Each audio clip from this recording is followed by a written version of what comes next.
Hello दोस्तों, welcome to our channel. तो BARC वाले स्टूडेंट्स के जितने भी डाउट हैं, भैया पहले ये तो बता दो हमारी जॉब परमानेंट होगी भी या नहीं होगी। इसके अलावा बहुत सारे डाउट्स हैं कि भैया 12th वाले किस किस पोस्ट के लिए एलिजिबल हैं, क्या मेरे 59.9% मार्क्स है तो मैं फॉर्म फिलअप कर सकता हूं या नहीं कर सकता हूं। इसके अलावा भैया मेरा अभी रिजल्ट नहीं आया, मैं फॉर्म फिलअप कर दूं या ना कर दूं। 12th वालों के लिए कौन कौन सी पोस्ट है, क्या भैया मैं 2 पोस्ट के लिए एलिजिबल हूं तो दोनों पोस्ट के लिए फॉर्म फिलअप कर सकता हूं। ये सारे के सारे डाउट्स आप लोगों के यहाँ पे क्लियर करने वाले हैं। तो सबसे पहला जो क्वेश्चन है कि भैया ये जॉब परमानेंट है या नहीं है। देखिए, मैंने जितना पता किया है या जितना मुझे पता है वो मैं आप लोगों को बता रहा हूं। जितना मुझे बताया दोस्त ने, उसने ये बोला है कि सर पिछली बार जितनी भी चीजें आ रही थी, मतलब जितनी भी चीजें देखने को मिल रही थी, उसमें ये हो रहा था कि वैकेंसीज आती थी बहुत कम, तो जिसकी परफॉर्मेंस बहुत ज्यादा ही खराब होती थी, या वो जैसे इंटरव्यू लेते हैं या कई बार वो एक छोटा सा रिटन टेस्ट करा लेते हैं, वो अलग अलग प्रोसेस हैं। जब ये आपकी 2 साल की ट्रेनिंग कंप्लीट हो जाएगी उसके बाद, तो जिनकी परफॉर्मेंस बहुत ज्यादा ही खराब होती है वही लड़कों को निकालते थे, अदरवाइज सब लोग परमानेंट ही हो जाते थे। तो ये बहुत बड़ी बात है कि एक डिप्लोमा वाला बंदा 4600 ग्रेड पे पोस्टेड हो जाएगा। तो सबसे पहली बात तो है कि आपकी परफॉर्मेंस पे ही सब कुछ बेस्ड है, और यही नोटिफिकेशन में लिखा गया है कि आपकी परफॉर्मेंस पर ही सब कुछ डिपेंड करेगा। दूसरी चीज, अगर आप बेरोजगार बैठे हो तो इससे बेस्ट अपॉर्चुनिटी नहीं है। इसके साथ साथ आप अपनी घर पे पढ़ाई भी करते रहिए, और ये जॉब तो आपके हाथ में है ही। 2 साल बाद जो भी आप लोगों के सामने होगा, जिसमें बहुत ज्यादा पॉसिबिलिटी होती है कि आप लोगों के सिलेक्शन हो जाएं। लेकिन इस बार थोड़ा सा ये वाला डाउट चल रहा है बच्चों का कि भैया वैकेंसीज हैं बहुत ज्यादा, तो क्या इस बार भी सबको परमानेंट कर देंगे। तो देखिए, मैं आप लोगों को बता दूं, जो ऊपर की जॉब आई हुई है ना, जो ऊपर की टेक्निकल ऑफिसर और बाकी, वो तो सब परमानेंट ही हैं। लेकिन ये वाली जो है कैटेगरी फर्स्ट और कैटेगरी सेकंड, इसमें आप लोगों की परफॉर्मेंस पे ही सब कुछ डिपेंड करेगा।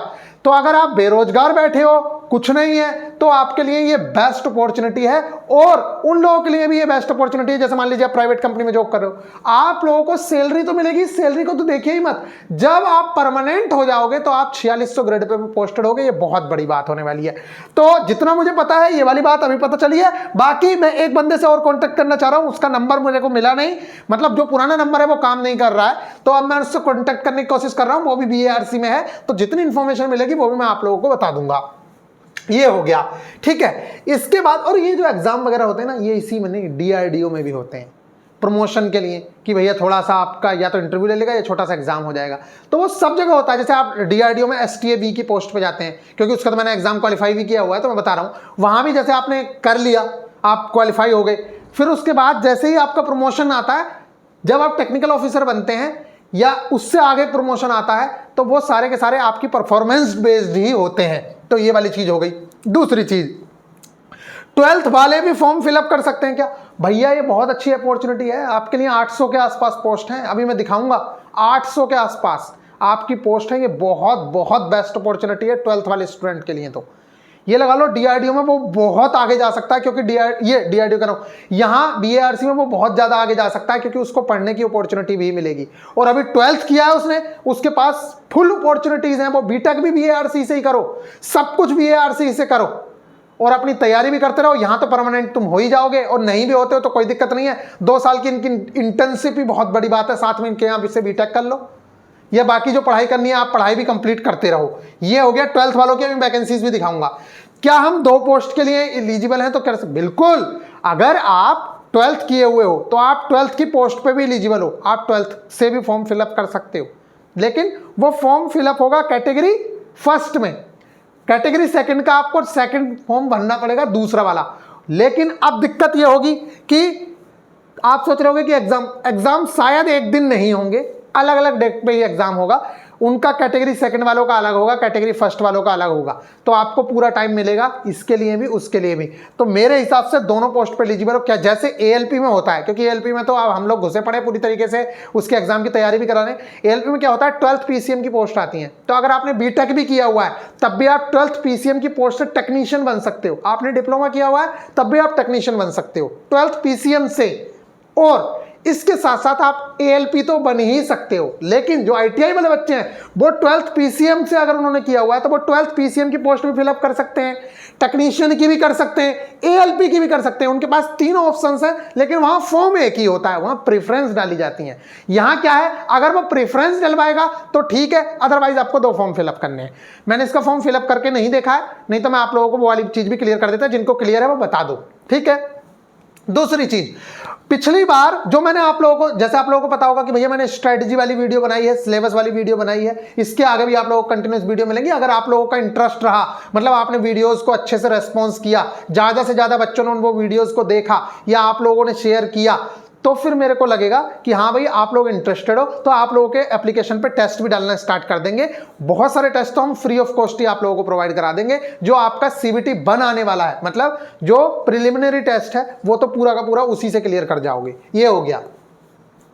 अब नेक्स्ट है कि ये वाली चीज हो गई। फिर दूसरा जो क्वेश्चन है वो है 2 पोस्ट के लिए अप्लाई कर सकते हो, 12th वाले भर सकते हैं क्या? ये मैं बता चुका हूं, भर सकते हैं। आपकी 800 के करीब पोस्ट हैं, अभी दिखाऊंगा, नोटिफिकेशन पे लेके चलूंगा। ये बोल रहा है बंदा मेरा ग्रुप डी में हो गया है, क्या करें sir? Diploma mechanical engineering form भरें कि नहीं भरें? देखिए, डिप्लोमा मैकेनिकल से हो फॉर्म भर दो, कोई दिक्कत नहीं है, आपको फॉर्म सिलेक्शन हो जाएगा। अगर देखो अभी पढ़ते रहो, इसी बहाने आप पढ़ते रहोगे, आपने पढ़ाई की तो ये आपका RRB JEE में काम आ जाएगा, ग्रुप डी में आप हो ही, आपका ALP में काम आ जाएगा। और अगर आपको श्योरिटी दिखे, या और हमारी भी किसी से बात होती है BARC के अंदर, BARC ऑफिशियल से भैया क्या पॉसिबिलिटी है कि मान लो आपने ग्रुप डी की परमानेंट नौकरी छोड़ दी और फिर आप यहां पहुंचते हो, तो क्या पॉसिबिलिटी है कि आपका हो जाएगा पूरी तरीके से, या आप लेवल्स देखिए, अगर हो गया तो आपकी बल्ले बल्ले, क्योंकि डिप्लोमा में लेवल 7 से ऊपर कोई पोस्ट नहीं मिलती है। डिप्लोमा वाले बच्चे को लेवल 7 से ऊपर कभी पोस्ट नहीं मिल सकती on the basis of diploma. Graduation कर रखी है तो मिल जाए, उससे कोई बड़ी बात नहीं है, फिर तो आप IAS बन जाओ, लेकिन डिप्लोमा के बेस पे आपको इससे बड़ी पोस्ट नहीं मिल सकती। 4600 ग्रेड पे की पोस्ट है, बहुत बड़ी पोस्ट है। तो अगर पॉजिटिव सिग्नल्स आते हैं, सब लोग बोलते हैं कि भाई हाँ ऐसा कुछ नहीं है, निकाला नहीं जाता है, परमानेंट ही होगा, तब आप यहां से लीव करके वहां पहुंच सकते हो, कोई बड़ी दिक्कत नहीं है, ठीक है गाइस। ग्रुप डी के बराबर लगभग सैलरी तो यहां भी तुम उठाओगे, कोई बड़ी बात नहीं है। ये हो गया। इसके अलावा एक क्वेश्चन है, BARC में SCBT इलेक्ट्रॉनिक मैकेनिक से फॉर्म भर सकते हैं? मेरे भाई SCBT और NCBT का अब लफड़ा खत्म है। SCBT वाले हर जगह अप्लाई कर सकते हैं, ऐसा कुछ नहीं है। अब स्टेट वाले लिखा हुआ है उसमें, नोटिफिकेशन में मैं आप लोगों को दिखाऊंगा।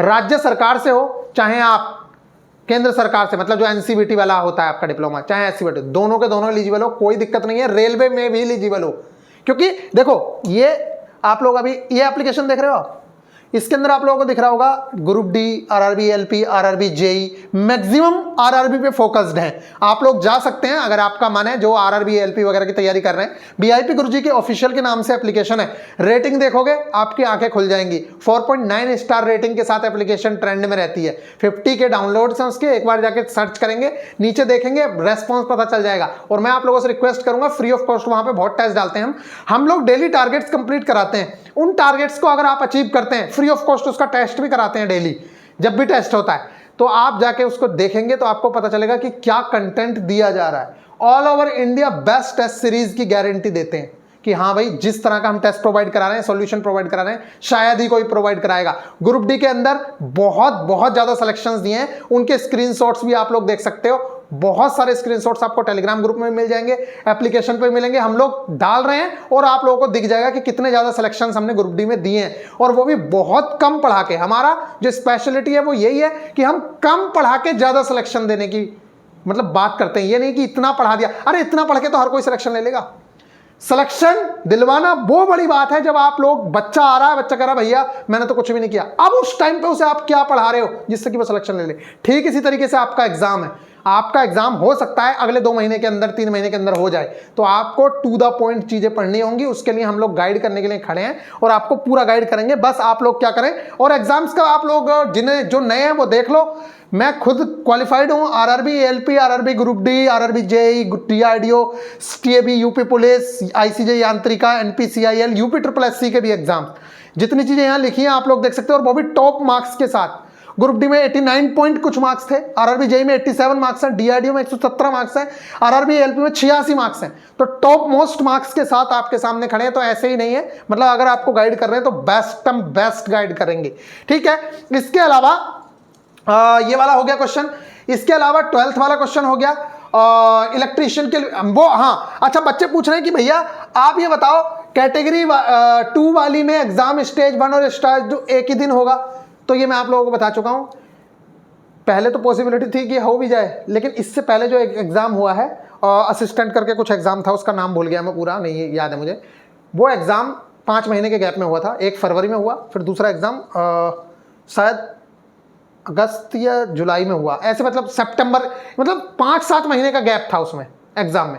लेकिन वो एग्जाम 2019 का था, कोविड की वजह से पहले टल गया, फिर कैटेगरी 1 हुआ, मतलब फिर कैटेगरी 1 कह रहा हूँ, फिर प्रिलिमिनरी टेस्ट हुआ, फिर एडवांस टेस्ट हुआ, उसके बाद स्किल टेस्ट। तो ये सारी की सारी चीजें देख सकते हैं। अच्छा, बहुत सारे बच्चे कह रहे हैं स्किल टेस्ट में क्या होता है, उसके लिए आप घबराओ मत, पहले आप इस स्टेज तक पहुंचो, वो बहुत इजी है, उसमें कोई बड़ी बात नहीं है। 4 से 5 प्रैक्टिकल बस आप लोगों को करके जाने हैं। वो प्रैक्टिकल अगर आपने कर लिए, थोड़ा सा जैसे फिटर ट्रेड से हो, आप लोगों को चीज़ों के बारे में पता होना चाहिए, ठीक है, कि वर्नियर कैलिपर से कैसे किस चीज़ को मेजर करेंगे, ठीक है, ये चीज़ें आपको चलाने आनी चाहिए। वो कोई बड़ी बात नहीं है। किसी भी वर्कशॉप में जाओगे या कहीं भी जाओगे, आप अपनी लैब में भी जा सकते हो, वो बताएंगे कैसे कैसे क्या करना है। आप जाके वो 5-7 प्रैक्टिकल करोगे, आपका काम हो जाएगा 2 दिन के अंदर, सारे प्रैक्टिकल का काम खत्म, उसकी टेंशन लेने की जरूरत नहीं है। और डिप्लोमा वालों से, जैसे मैकेनिकल वाले हैं, उनसे SFD VMD डायग्राम बहुत अच्छे से क्रिएट करवा लेते हैं। ऐसी जो 2-4 चीजें हैं जो MD से रिलेटेड भी चीजें हैं, ठीक है, फैक्टर ऑफ सेफ्टी से वगैरह से चीजें पूछ लेते हैं, तो वो सारी की सारी चीजें आप लोगों को गाइड की जाएंगी। अभी ये हो गया। भरना किस किस को है ये मैं बता चुका भैया। ITI वाले भी एलिजिबल हो, डिप्लोमा वाले भी एलिजिबल हो, 12th वाले भी एलिजिबल हो, और जिन्होंने ITI किया वो 12th वाला फॉर्म भी भरें, जिन्होंने डिप्लोमा किया वो 12th वाला फॉर्म भी भरें, अगर आप लोग एलिजिबल हो तो। ये बहुत अच्छी अपॉर्चुनिटी है, ठीक है। इसका मतलब ये हुआ कि आप डिप्लोमा की पोस्ट के लिए तो एलिजिबल हो ही, और किसके लिए हो, अगर आपकी एज है तो आप टेक्नीशियन की पोस्ट के लिए भी एलिजिबल हो, ठीक है भैया। फिजिक्स ये हो गया। BSc वालों के लिए भी पोस्ट है, BSc वाले भी कर सकते हैं। अच्छा, बुक्स के बारे में मैं इन डेप्थ वीडियो हर किसी की अलग अलग बताऊंगा, उसकी बुक के साथ उसकी स्ट्रेटेजी भी बताएंगे। जो प्लांट ऑपरेटर की पोस्ट है ना, वही जो प्लांट ऑपरेटर की पोस्ट है ना, वही पोस्ट है जिसमें 12th वाले एलिजिबल हैं, जो बहुत बहुत ज्यादा सही चीज है। यहां पे आप देख लीजिए, और देखो इन्होंने बोला भी है कि सिंगल सेशन में होगा। इस सिंगल सेशन का मतलब ये नहीं है कि भैया एक ही दिन होगा, सिंगल डे के बारे में इन्होंने कहीं कुछ नहीं लिखा है। अब अगर हम यहां बात कर लें, ये एज के बारे में तो आप लोगों को पता ही होगा। वो ऊपर जो है वो परमानेंट जॉब है, ये वाली बिल्कुल परमानेंट है, यहां से कोई नहीं निकलेगा ये जो है। लेकिन यहां जो है ये 19 साल से लेकर 24 साल तक और 18 साल से लेकर 22, ये कैटेगरी सेकंड, इसमें 12th वाले और ITI वाले हैं। इसके अंदर डिप्लोमा वाले हैं जो ऊपर है, जो एज 19 से 24 साल है, ठीक है। जिनको छूट मिलेगी, OBC को 3 साल की, SC ST को बहुत छूट मिल गई यार। अब बाकी भगवान करे कि और ज्यादा छूट अगर दे सके तो दे दे, लेकिन इनकी नियमावली में यही लिखा हुआ है, इसलिए ये इसी के हिसाब से नोटिफिकेशन इसका आता है। 3 साल अगर यहां मिलेंगे तो आपकी एज कितनी हो जाएगी, यहाँ पे मिनिमम एज 19 साल है और मैक्सिमम एज 27 साल हो जाएगी, और SC ST की हो जाएगी 24-5-29 साल। 27 साल में तो अंडर में आ ही जाओगे। अभी तो 27 साल में मैं भी अंडर में हूँ, मतलब अगर मैं भी फॉर्म फिल करना चाहूँ तो मैं भी कर सकता हूँ, ठीक है। और मैं भी सोच रहा हूँ कि फॉर्म फिल कर तो पेपर ही देख लेंगे, जिससे कि आप लोगों को आगे गाइड करना और आसान हो। लेकिन बहुत दूर जाना पड़ता है, हम लोग घर वाले, तो हम कहाँ जाना चाहते हैं। देखो अब यहाँ देखो, ये जो पोस्ट है, देखो ये जो पोस्ट है ये बहुत सही है। इसमें बस एक पोस्ट पर मुझे थोड़ी सी दिक्कत है, बाकी तो बहुत अच्छी पोस्ट है। देखो ये जो प्लांट ऑपरेटर की पोस्ट है, ये 12th वालों की पोस्ट है। इसमें 532 है। इसमें बोला है higher secondary with physics, chemistry and maths. अगर आपने PCM से किया हुआ है देन आप एलिजिबल हो इन 532 पोस्ट के लिए। ये बहुत बड़ी बात है, ठीक है। Next, HSC with physics, chemistry, maths and biology. ये मुझे नहीं समझ आया, physics, chemistry, maths and biology, चारों सब्जेक्ट। ये बहुत रेयर स्टूडेंट्स मिलेंगे, लेकिन यहां पे ऐसा नहीं होना चाहिए था। लेबोरेटरी असिस्टेंट हो या जो भी हो, ये भाई या तो फिजिक्स, केमिस्ट्री, मैथ्स से ले लेते, या फिजिक्स, केमिस्ट्री, बायोलॉजी से ले लेते। ये चारों चीजें मिलना, CBSE वाले तो मिल जाते हैं, यहाँ तो बेचारे हिंदी मीडियम के स्टूडेंट तो सारे के सारे छट जाएंगे, उनके पास तो ये ऑप्शन ही नहीं होता है उनके स्कूल्स में भी। इस चीज के लिए आप ट्वीट कर सकते हैं, इस चीज के लिए आप इनसे बोल सकते हैं BARC से कि भाई ये कैसी क्वालिफिकेशन है, क्योंकि 4 सब्जेक्ट हर किसी के पास नहीं है, और ये पहले ऑप्शन भी नहीं होते थे, ये अब ऑप्शंस होने लगे। यहां पे एंड लिख दिया, अगर ये और लिखा हुआ होता ना यहाँ एंड की जगह, तब ये नोटिफिकेशन ठीक था। फिर फिजिक्स, केमिस्ट्री, मैथ वाले भी भर सकते थे, फिजिक्स, केमिस्ट्री, बायो वाले भी भर सकते थे। यहाँ एंड लिखा है, इसलिए यहाँ दिक्कत है, ठीक है, 60% एलिजिबल है। इसके अलावा बाकी की सबको पता है, ये सारी की सारी ITI की पोस्ट है, लेकिन इसमें बोला गया है senior secondary science and math with minimum 60% plus trade certificate. आपका ITI के साथ, वो 12th के साथ आपके पास ITI होनी चाहिए, तभी आप इसके लिए एलिजिबल हो। इसके अलावा यहां पे भी वही बात लिखी है, ठीक है।